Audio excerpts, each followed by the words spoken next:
Hello friends, only SSC में आपका स्वागत है। और आज हम जनरल साइंस के क्वेश्चन देखेंगे, जिसमें फिजिक्स के हम पार्ट 1 लिए हैं। और जो भी क्वेश्चन प्रीवियस में आ चुके हैं उस क्वेश्चन को लिए हैं। आज हम चैप्टर 1 लिए हैं, लाइट के लिए हैं, प्रकाश का चैप्टर लिए हैं। तो चलिए दोस्तों, क्वेश्चन को देखते हैं।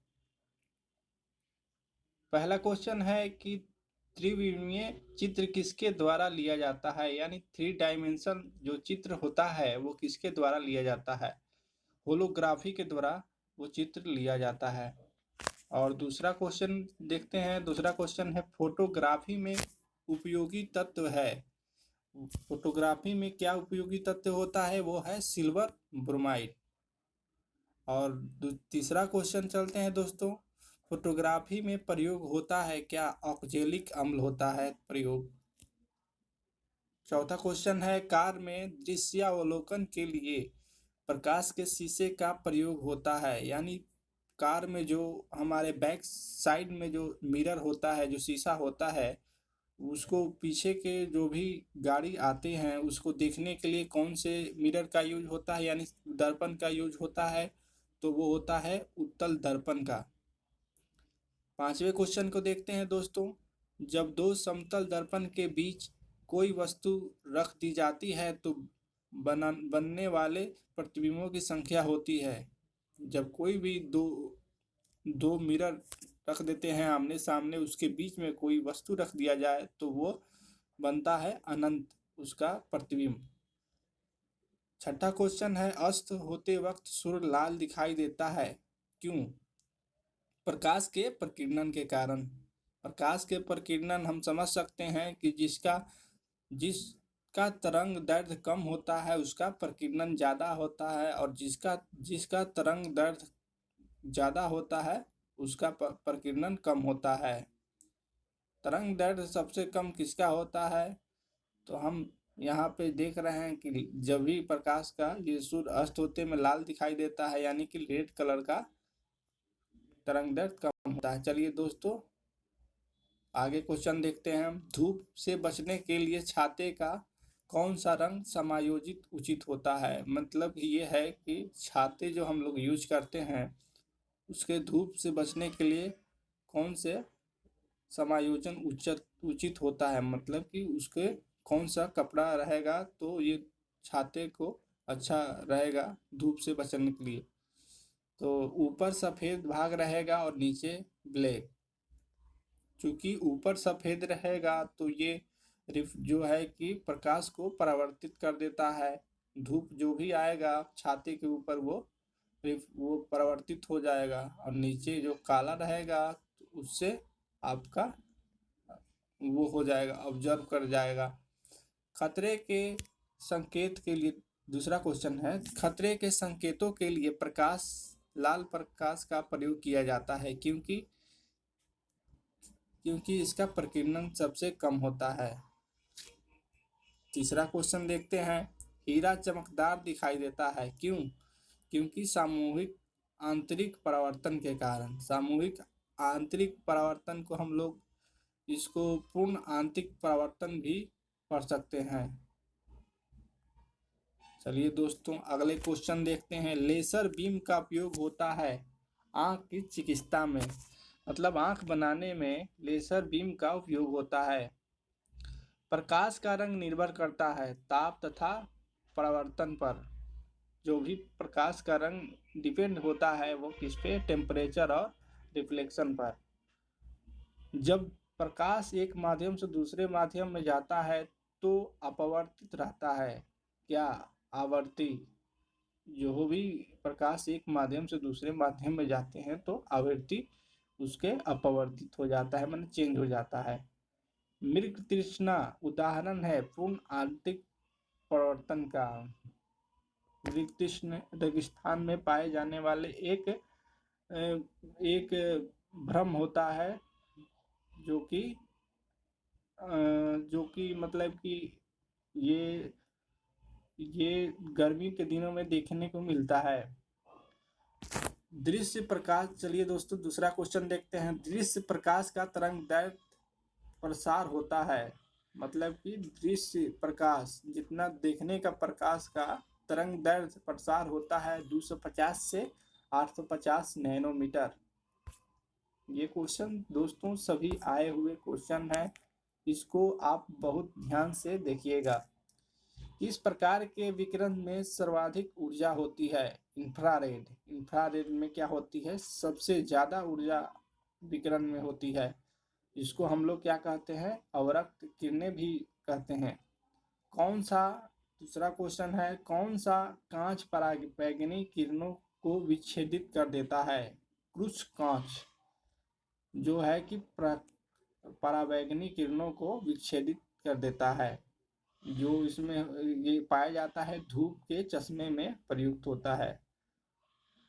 और तीसरे क्वेश्चन को देखते हैं, प्रकाश का कौन सा रंग पौधों द्वारा तीव्र अवशोषित कर लिया जाता है।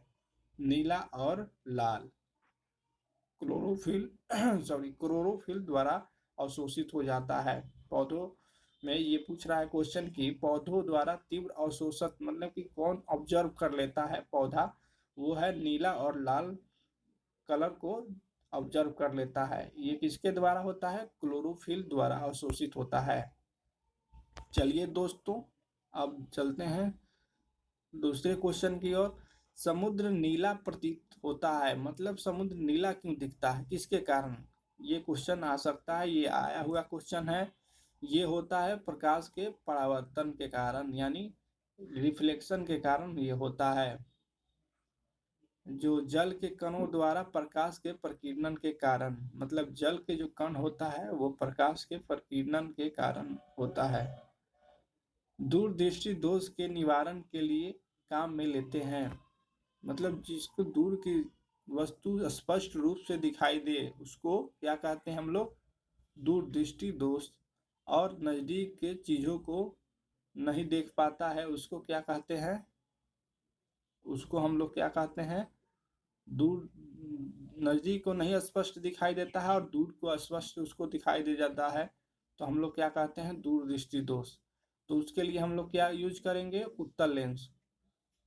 चलते हैं तीसरे क्वेश्चन की ओर। दाढ़ी बनाने के लिए काम में लेते हैं अवतल दर्पण। दाढ़ी जो भी हम लोग किसी सैलून वगैरह में हम लोग जाते हैं तो उसमें जो भी दर्पण का यूज करते हैं वो कौन सा दर्पण होता है, अवतल दर्पण। रंगीन टेलीविजन में प्रयुक्त 3 आधारभूत रंग होते हैं।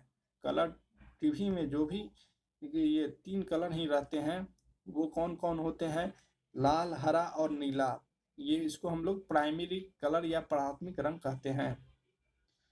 फोटोग्राफी प्लेट को विकसित करने में उपयोग होता है सिल्वर ब्रोमाइड का। दोस्तों चलते हैं लास्ट क्वेश्चन। ये एक आंख की अपेक्षा 2 आंखों का होना अधिक उपयुक्त है क्योंकि 2 आंखों से दूरी और गहराई का एहसास होता है। चलिए दूसरे पेज में चलते हैं। वायुमंडल में प्रकाश के विसरण का कारण है धूलकण। धूलकण के कारण जो है लाइट विसर जाता है, मतलब कि वह वो विखंडित हो जाता है। मरीचिका का निर्माण होता है स्थलीय तपन और प्रकाश अपवर्तन से। मरीचिका के बारे में देखिए दिया है दोस्तों। रेगिस्तान में स्थल के गर्म हो जाने से स्थलीय वायुमंडल में हवा के विभिन्न घनत्व की परतें बन जाती है। इन परतों से प्रकाश का क्रमिक अपवर्तन अंतःपूर्ण आंतरिक प्रवर्तन में बदल जाता है। फलतः रेगिस्तान में पानी का भ्रम होता है तथा वस्तुओं का उल्टा प्रतिबिंब दिखाई देने लगता है। तो ये होता है मरीचिका, जो रेगिस्तान में ये गर्म हवाओं के चलने के कारण ये इसका भ्रम पैदा होता है। चलिए दोस्तों दूसरे पेज के चलते हैं। थर्मस बोतल की दीवारों पर परत लगाई जाती है।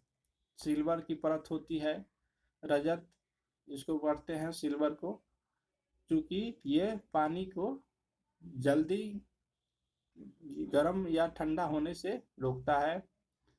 चलते हैं दूसरे क्वेश्चन को। पारसेक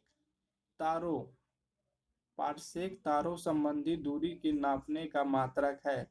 एक पारसेक बराबर है, पारसेक एक दोस्तों यूनिट है जिसको हम लाइट, इसको हम दूरी को नापते हैं। एक मतलब तारे को दूरी अगर धरती से नापा जाए उसको पारसेक से हम लोग कहते हैं। तो एक पारसेक बराबर क्या होता है? 3.25 प्रकाश वर्ष होता है। और प्रकाश वर्ष के नीचे दिया गया है प्रकाश वर्ष बराबर क्या होगा? प्रकाश द्वारा एक वर्ष में तय की गई दूरी। एक प्रकाश वर्ष बराबर क्या हो जाएगा? ये क्वेश्चन आते रहता है। एक प्रकाश वर्ष बराबर क्या होता है? ऑप्शन में दिया रहेगा 9.46 इंटू 10⁻15 मीटर। और एक पारसेक बराबर क्या हो जाएगा? 3 इंटू 10⁻16 मीटर। यानी इसको हम ऐसे भी कह सकते हैं 3.25 प्रकाश वर्ष। पारसेक एक यूनिट है जिसकी हम लोग दूरी नापने में यूज करते हैं। चलते हैं दूसरे क्वेश्चन के ओर। इंद्रधनुष में रंगों की सही क्रम है। इसका सही क्रम पूछ रहा है। इंद्रधनुष में ऊपर से नीचे की ओर सही क्रम, जिसका तरंग दैर्ध्य सबसे ज्यादा है और सबसे कम का तरंग दैर्ध्य किसका है, वो क्रम बताने को दिया गया है। सबसे पहला कौन सा होगा? बैंगनी, उसके बाद नीला, फिर आसमानी, हरा, पीला, नारंगी तथा लाल। ये सबसे लाल का वेवलेंथ कम होता है। और चलते हैं सबसे इसके दूसरे क्वेश्चन की ओर। लाल, हरे तथा नीले प्रकाश का पुंज जब एक स्थान पर पड़ता है तो प्रकाश का रंग हो जाता है सफेद। मतलब यह है कि मिक्सचर कर दिया जाए ये तीनों का, जब एक स्थान पर इसको रखा जाए तो क्या हो जाएगा? रंग इसका व्हाइट हो जाता है। चलिए दोस्तों दूसरे पेज में चलते हैं। जब किसी दर्पण को कोण थीटा से घूर्णित किया जाता है तो परावर्तित किरणों का घूर्णन होता है। ये बोल रहा है घूर्णित किया जाए यानी घुमाया जाए थीटा कोण से, तो परावर्तित किरणों का घूर्णन यानी जो भी उसको परावर्तित मान रिफ्लेक्ट कर जाएगा वो रे को, तो वो क्या होगा? तो उसका होगा 2θ। चलते हैं दूसरे क्वेश्चन की ओर। प्रकाश तंतु जिस सिद्धांत पर कार्य करता है वह है पूर्ण आंतरिक परावर्तन। प्रकाश तंतु मतलब ये हो गया प्रकाश का भी जो वर्क हो रहा है, जो हमारा धरती पर पड़ रहा है, वो किस सिद्धांत पर काम करता है? पूर्ण आंतरिक परावर्तन के कारण। पानी में हवा का बुलबुला कार्य करता है अवतल लेंस की तरह। जी, ये क्वेश्चन आ चुका है। ये 2013 में आया हुआ है कि पानी में 2013 के SSC CHSL में आया हुआ है कि पानी में हवा का बुलबुला कार्य करता है अवतल लेंस की तरह। ये क्वेश्चन आप लोग ध्यान दीजिएगा। रेफ्रिजरेटर मतलब कि फ्रिज हम इसको बोल सकते हैं, में खाद्य पदार्थों को ताज़ा रखने के लिए सुरक्षित तापमान है कितना डिग्री है? जो हम लोग खाना को रखने पे उसको खराब ना हो पाए वो है 4 डिग्री सेल्सियस। निम्नलिखित ये चलते हैं दूसरे क्वेश्चन की ओर। निकट दृष्टि दोष को ठीक किया जा सकता है किसके द्वारा? किस लेंस के द्वारा?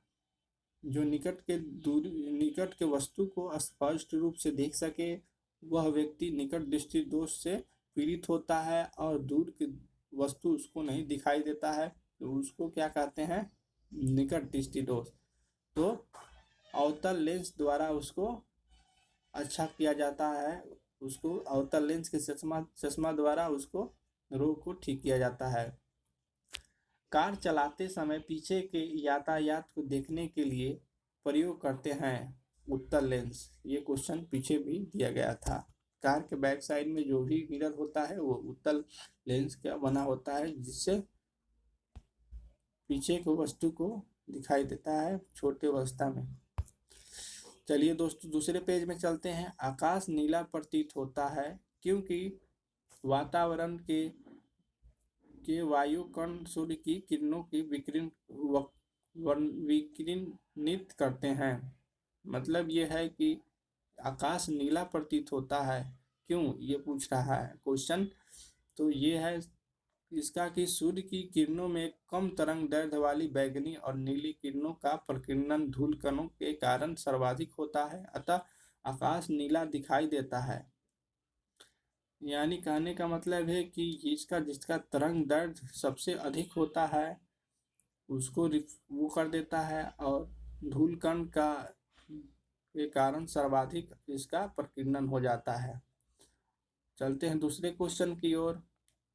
3 मूल प्राथमिक रंग कौन कौन है, यानी प्राइमरी कलर जो पूछ रहा है 3 कौन कौन से हैं, नीला, हरा व लाल, ये प्राइमरी कलर है इसका। दृश्य प्रकाश में किसका तरंग दैर्ध्य सबसे लंबा है, इसका पूछ रहा है कि दृश्य प्रकाश में किसका तरंग दैर्ध्य सबसे लंबा है। लाल रंग का जो है तरंग दैर्ध्य सबसे लंबा है। वास्तविक सूर्योदय के कुछ मिनटों पूर्व ही सूर्य दिखाई देने लगता है, ये किसके कारण होता है, प्रकाश के अपवर्तन के कारण।